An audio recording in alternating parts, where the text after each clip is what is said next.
आज हम लोग अगला एक्सरसाइज पढ़ेंगे वास्तविक संख्या का। तो उसको पढ़ने के लिए आप परिमेय और अपरिमेय चूंकि बताए भी थे, एक बार फिर जानते हैं। परिमेय जो p बटे क्यू के रूप में लिखी जा सके उसे परिमेय कहते हैं, और q का मान 0 नहीं होना चाहिए, यानी हर 0 नहीं होना चाहिए। इस तरह की संख्या को परिमेय संख्या कहते हैं। और अपरिमेय संख्या जो p बटे क्यू के रूप में न लिखी जा सके, यानी जितने भी करड़ी वाली संख्या, करड़ी में 2, करड़ी में 3, एक दशमलव वाली संख्या भी होती है जो अनावर्ती अनावसानी होती है, आप पढ़े हैं 9th में ही। तो करड़ी में 5 हो गया, इस तरह का 2 प्लस करड़ी में 3 हो गया, 7 करड़ी में 11 मान लीजिए लिखते हैं। इस तरह की जितने भी संख्याएं होती हैं ये सब अपरिमेय होती है। ठीक है, तो अब आपको परिमेय की एक पहचान भी है।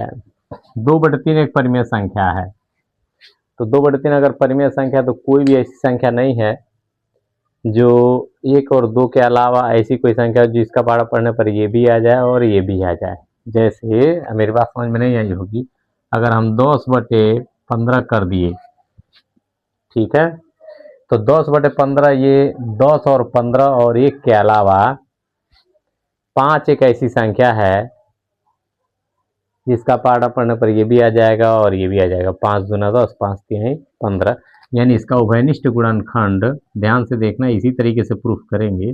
3 गुणे 5, यानी यह 2/3 ही है, यही वाला 2/3 है। लेकिन यहाँ पे जब इस फॉर्म में है तो इसका एक उभयनिष्ठ गुणनखंड है। जब ये उभयनिष्ठ गुणनखंड 5 से 5 ये जब कैंसिल कर जाता है तो क्या बचता है? 2/3 बचता है ना। यानी सिंपलेस्ट कहने का मतलब है कि परिमेय संख्या अपने सिंपलेस्ट फॉर्म में ही इस तरह का होगा। ठीक है, इस तरह का होगा तो हमेशा उभयनिष्ठ कैंसिल कर जाता है। यानी कोई ऐसा नहीं है जिसका गुणनखंड इसके साथ हो और इसके साथ भी हो। मेरी बात समझने की कोशिश करना। जैसे 5 है, 2 के साथ गुणनखंड, ये भी 5 है, 2 के साथ गुणनखंड। ठीक है, तो ये हमेशा कैंसिल होकर 2/3 ही रहेगा। तो इसमें सिद्ध करने के लिए क्वेश्चन इसमें होता क्या है, जैसे इसमें से कह देगा सिद्ध कीजिए करड़ी में 2 एक अपरिमेय संख्या है, चाहे करड़ी में 3 एक अपरिमेय संख्या है, चाहे करड़ी में 5 अपरिमेय है। तो अपरिमेय को अपरिमेय सिद्ध करने के लिए करना क्या पड़ता है? पहले उसको मानते हैं कि यह एक परिमेय संख्या है, और जब परिमेय संख्या होगा तो p बटे क्यू के रूप में लिखेंगे। ये 100% श्योर है, 4 नंबर का क्वेश्चन आता है। जैसे हम 1.2 एनसीईआरटी की बुक से ही आप देखेंगे, 1.2 एक्सरसाइज है, आप देखिएगा उसमें पहला उसी क्वेश्चन को मैं देख रहा हूँ। कर करड़ी में 5 एक अपरिमेय संख्या है। क्या सिद्ध करना है कि करड़ी में 5 एक अपरिमेय संख्या, ये सिद्ध करना है। तो अपरिमेय तो है, तो जब अपरिमेय संख्या ये है उसी को सिद्ध करके लाना है कि अपरिमेय है। तो हम करेंगे क्या, जब इसका हल करेंगे तो हम मान लेंगे कि माना करड़ी में 5 एक परिमेय संख्या है, एक परिमेय संख्या है। और जब परिमेय संख्या है, ये मतलब कंफर्म क्वेश्चन है ये आपके बुक का, तुमको समझ में भी आएगा।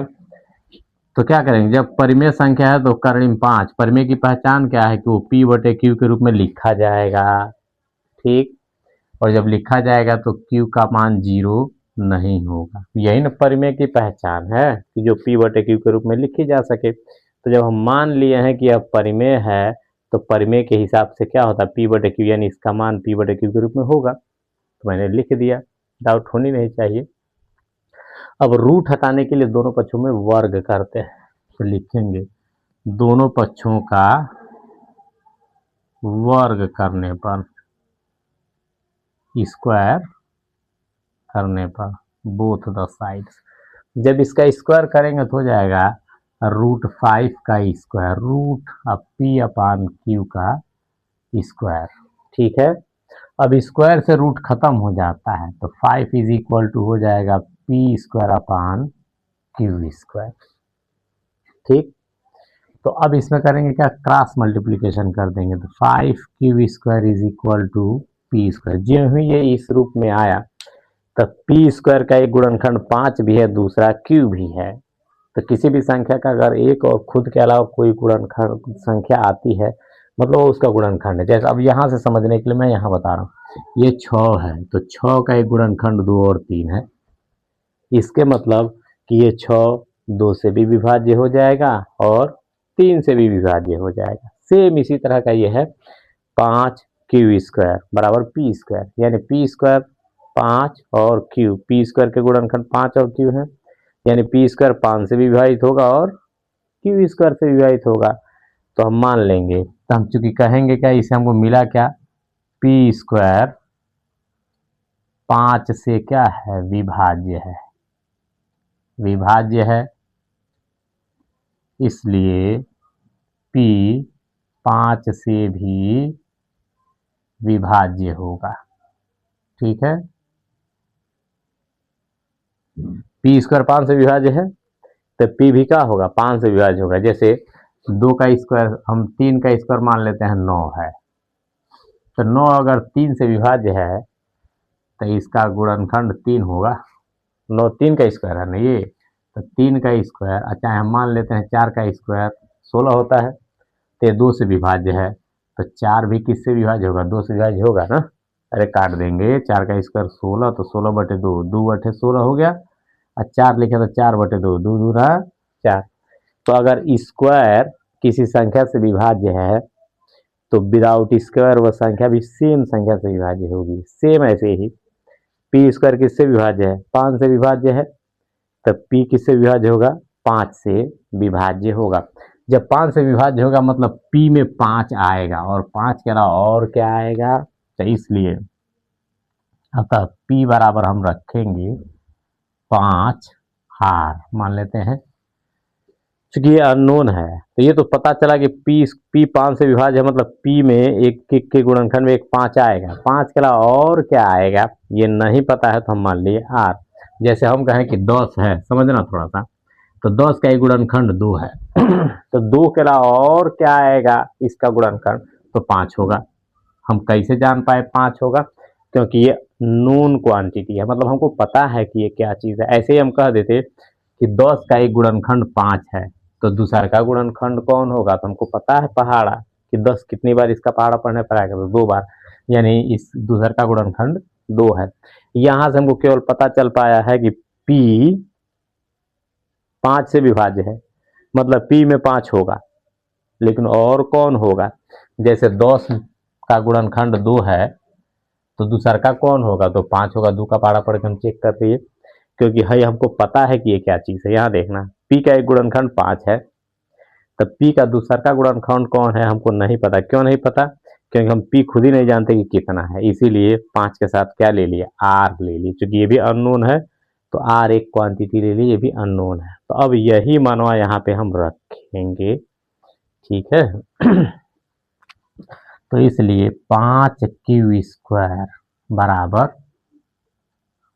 P की जगह पर रखना है 5 R का स्क्वायर। ठीक, तो अब 5 क्यू स्क्वायर यहाँ से हम लिख रहे हैं 5 क्यू स्क्वायर बराबर है, 5 का स्क्वायर कितना होगा, 25 R स्क्वायर। ठीक है, तो 5 से कट कर देंगे, तो क्यू स्क्वायर बराबर 25/5 R स्क्वायर, 5 25 हो गया, तो क्यू स्क्वायर बराबर हो जाएगा 5 R स्क्वायर। यहाँ देखना, पी स्क्वायर बराबर 5 क्यू स्क्वायर, मतलब पी स्क्वायर 5 से विभाज्य था, तो पी भी 5 से विभाज्य हो गया है। यहाँ देखिए क्यू स्क्वायर बराबर 5 R स्क्वायर, इसके मतलब क्या, पी स्क्वायर चूंकि क्यू स्क्वायर क्या है, 5 से विभाज्य है। ठीक है, जब पी स्क्वायर 5 से विभाज्य है तो इसलिए क्यू स्क्वायर 5 से विभाज्य, तो इसलिए क्यू किससे विभाज्य होगा, 5 से विभाज्य होगा।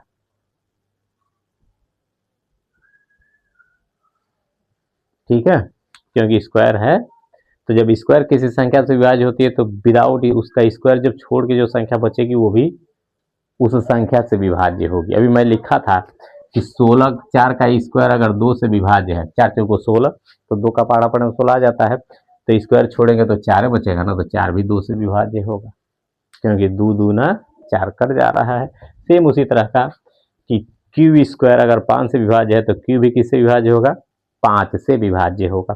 अब हमको करना क्या है, चूंकि P और Q, क्योंकि हम जानते हैं क्योंकि P व Q क्या है, P व Q परस्पर अभाज्य होते हैं। परस्पर क्या होते हैं, अभाज्य होते हैं। ठीक है, और यहाँ पे क्या हो गया है, ये भी भाज्य, Q भी भाज्य है और यहाँ देखने से P भी भाज्य है। होना क्या चाहिए, परस्पर अभाज्य होना चाहिए, लेकिन दोनों यहाँ और यहाँ हम देखेंगे कि P 5 से भाज्य है और Q भी 5 से भाज्य है। इसलिए हम क्या कहेंगे, हम जो माने हैं वो हमारा क्या है, गलत है। तो क्या माने हैं, करड़ी में 5 परिमेय माने हैं ना, परिमेय न हो क्या है, इसलिए करड़ी में 5 एक अपरिमेय संख्या है। ठीक है, अगर कुछ भी कहेगा इसमें, इस टाइप के क्वेश्चन में करणी में अगर 3 कह देता कि सिद्ध कीजिए करणी में 3 एक अपरिमेय संख्या है, तो क्या करेंगे, करणी में 3 एक परिमेय संख्या है, तब P बटे Q बराबर करणी में 3 बराबर P बटे Q, दोनों पक्षों का सेम ऐसे ही वर्ग करेंगे तो वर्ग से खत्म हो जाएगा तो 3 हो जाएगा, और Q स्क्वायर P स्क्वायर बराबर 3 Q स्क्वायर हो जाएगा। तो कहेंगे P स्क्वायर 3 से विभाज्य है, अगर करणी में 3 लिए होते तब की बात कर रहे हैं, तो P भी 3 से विभाज्य होगा। तब P बराबर कितना रखेंगे, 3R रखेंगे, तो फिर 3 Q स्क्वायर बराबर 3R स्क्वायर, ये करणी में 3 के लिए हम स्पेशली कह रहे हैं। तो 3 का स्क्वायर 9 हो जाता है और 3 से भाग देंगे, 3 3 की 9, 3R स्क्वायर, तो हम कहेंगे Q स्क्वायर 3 से विभाज्य है, तो Q भी किससे विभाज्य होगा, 3 से, क्योंकि P व Q परस्पर अभाज्य होते हैं और यहाँ पे हमारा क्या आ गया है, भाज्य, इसलिए करड़ी में 3 क्या है, अपरिमेय संख्या। ऐसे ही करड़ी में 2 कहेगा तो करड़ी में 2, करड़ी में 7 कहेगा तो करड़ी में 7, यानी जहाँ जहाँ 5 है वहाँ वहाँ 5 हट जाएगा, और 2 कहेगा तो 2 आ जाएगा, 3 कहेगा तो 3 आ जाएगा, 7 कहेगा तो 7 आ जाएगा। तो आप एक एक्सरसाइज मेरे तरफ से आप लिखेंगे कि करड़ी में 2 एक अपरिमेय संख्या है, अपरिमेय है, सिद्ध करो। पहला, दूसरा, करड़ी में 11, सिद्ध करो कि करड़ी में 11 एक अपरिमेय संख्या। ये होमवर्क रहेगा आप लोगों के लिए, ये आप करना। दूसरे टाइप का अब देखते हैं। ठीक है, सेम ऐसे ही क्वेश्चन नंबर 2 है कि करड़ी में 3 + 2 करड़ी में 5 एक अपरिमेय संख्या है, सिद्ध करो। 3 + 2 करड़ी में 5 क्या है, एक अपरिमेय संख्या। दूसरा क्वेश्चन, ठीक है, सेम ऐसे ही सॉल्व करेंगे इसको भी हम लोग। तो इसमें सॉल्व करने के लिए हम क्या करेंगे, मान लेंगे ऐसे ही जैसे ये माने हैं, एकदम सेम ऐसे ही मान लेंगे। थोड़ा सा हम मिटा रहे हैं इसमें, ज़्यादा नहीं मिटाएंगे। ठीक है, ये हो गया। तो हम क्या करेंगे, सेम वैसे ही प्रूफ करेंगे। दूसरा क्वेश्चन है, ये प्लस माइनस के साथ होता है, तो इसका क्या तरीका है कि मान लेंगे, माना हल है इसका, माना 3 + 2 करड़ी में 5 क्या है, एक परिमेय संख्या है, और जब परिमेय संख्या है तो इसमें हम लिखेंगे 3 + 2 करड़ी में 5 क्या है, बराबर P बटे Q, जब परिमेय मान लिए तो। ठीक है, तो जब P बटे Q कर दिए तो इसमें क्या, चाहे इस टाइप का क्वेश्चन प्लस में हो चाहे माइनस में हो, लगता एक ही तरीके से है। तो इसमें हम करेंगे क्या, अब प्लस वाले को उधर भेजेंगे तो क्या होगा, माइनस होगा। तो 2 करड़ी में 5 बराबर P बटे Q -3। अब भाई गुड़े से है, गुड़े से तो उधर जाके भाग देगा, पहले इसको एलसीएम लेके सॉल्व कर देते हैं। 2 करड़ी में 5 बराबर Q हो जाएगा, अब P माइनस Q में 3 का गुणा करना 3Q। ठीक है, अगर है माइनस में रहता तो उधर जाके ये प्लस में हो जाता, अगर यहाँ माइनस रहता तो। ठीक है, तो लिखेंगे करणी में 5 बराबर P -3Q, अब बटे 2 से भाग दो 2Q। अब इसको देखने, इसमें वर्ग वगैरह नहीं करना होता है, ये सिंपल होता है। इसमें ये करणी वाली संख्या क्या है, अपरिमेय, विदाउट करणी वाली क्या होती है, परिमेय। बीच में किसका चिन्ह है, बराबर का, तो परिमेय हमेशा किसके बराबर होगा, परिमेय के, और अपरिमेय किसके बराबर होगा, अपरिमेय के। और यहाँ पे आया क्या, ये अपरिमेय है, और क्या है ये परिमेय। तो अपरिमेय तो परिमेय के बराबर हो गया, ठीक है। लेकिन अपरिमेय किसके बराबर होना चाहिए था, परिमेय के। यानी यहाँ तो खुद ही गलत हो गया कि अपरिमेय परिमेय के बराबर हो गया। तो किसके वजह से ये गलत आ गया, परिमेय मानने के लिए वजह से ना। यानी रियल में ये परिमेय नहीं है, तो क्या है, अपरिमेय है। तो यहाँ पे लिखेंगे वही चीज, क्योंकि करणी में 5 एक अपरिमेय संख्या है, वो P-3Q/2Q एक परिमेय है,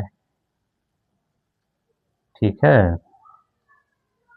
चूंकि परिमेय इसलिए करणी में 5 बराबर नहीं हो सकता P-3Q/2Q, ठीक है। क्योंकि परिमेय है और यह अपरिमेय है, बीच में बराबर का चिन्ह था तो बराबर नहीं होगा, तो काट दिए। तो किसके वजह से गलती हुआ है, परिमेय मानने की वजह से ना।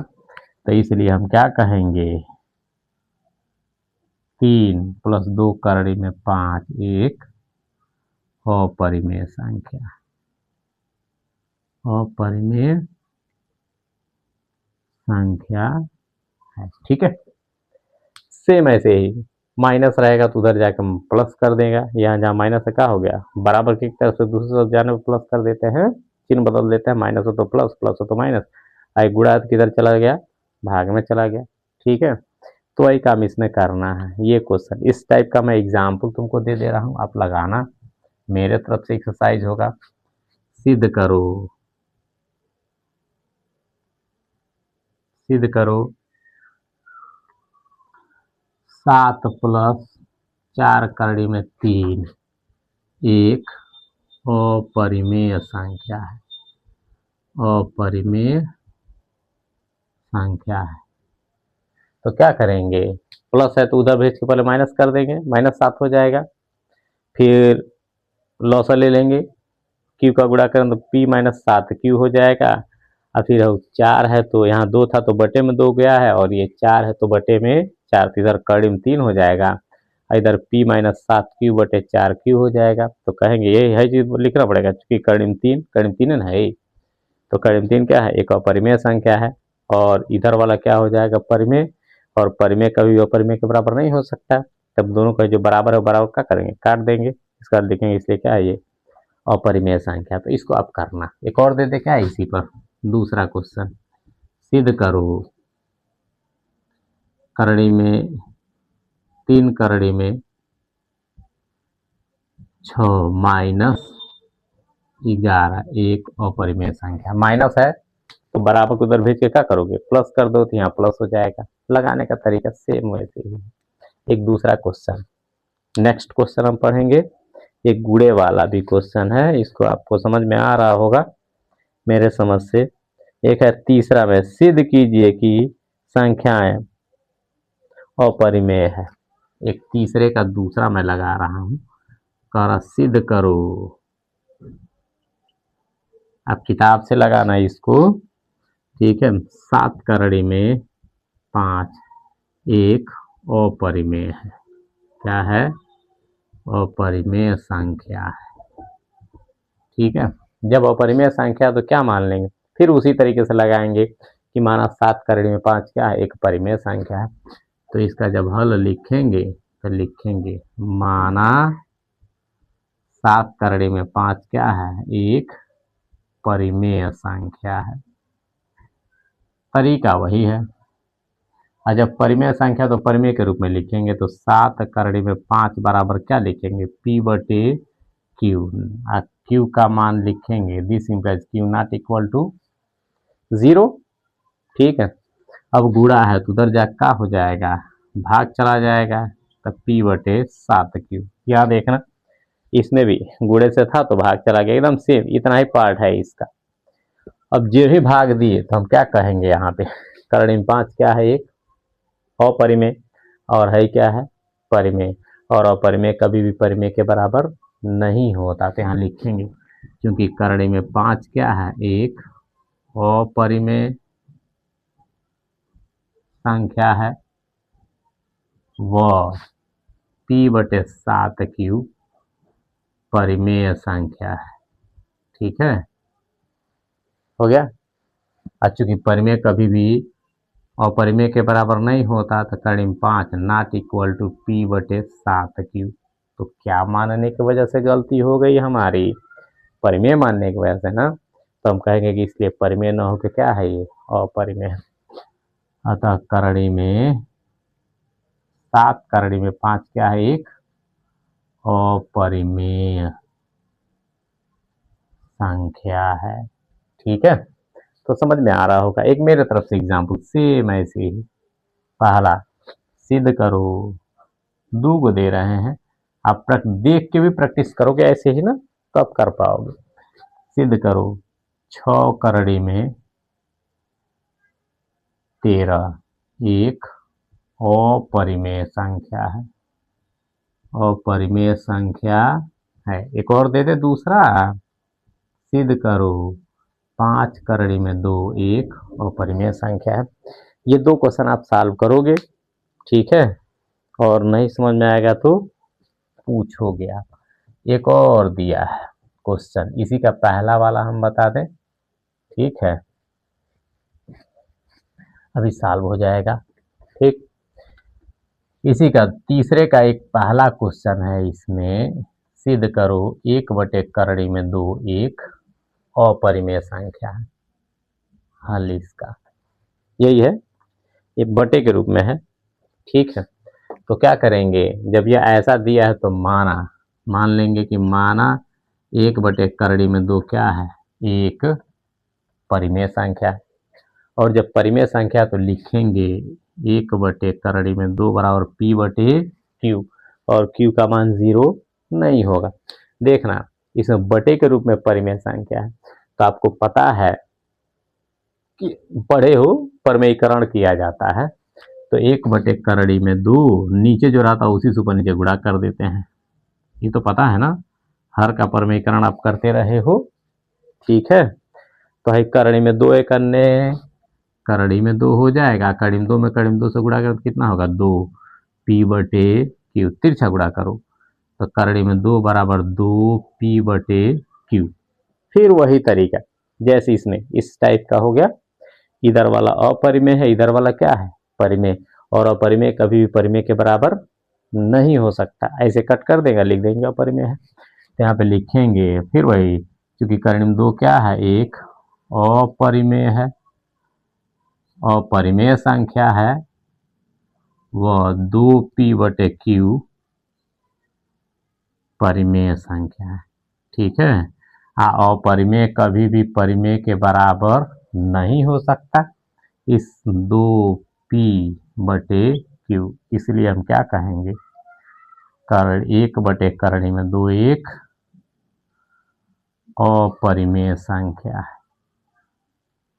ठीक है, ये सब एनसीईआरटी का बुक है, बुक के किताब का क्वेश्चन है। ठीक है, तो अब हम क्या कहें, अब मेरे तरफ से एक एग्जाम्पल आप लगाओगे।